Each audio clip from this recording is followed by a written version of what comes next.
We don't yet know about the curative potential of a treatment like CD19-directed CAR T-cell therapy. Certainly for mantle cell lymphoma, certainly for other lymphoma histologies like large cell lymphoma, where there is already a larger clinical experience and longer follow-up. We're beginning to believe in the field that some patients are achieving durable remissions and are being cured through that approach. So I'm very excited to see how that's going to pan out with additional experience on the mantle cell lymphoma trials using that treatment approach. Of course,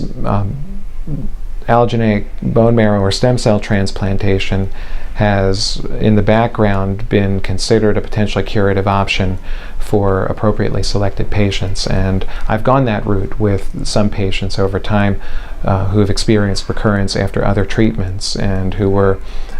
appropriately selected. It's certainly not an optimal treatment option for every patient because of the risks that are inherent to an allogeneic transplant.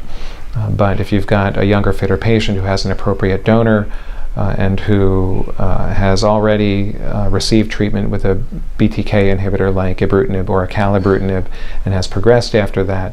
then what I would think of in that setting is if I can get them on a CAR T-cell trial, that's what I'm going to do as the next option, because I think preliminarily it looks like a very active approach to therapy, and while the short-term toxicities are not trivial, the longer-term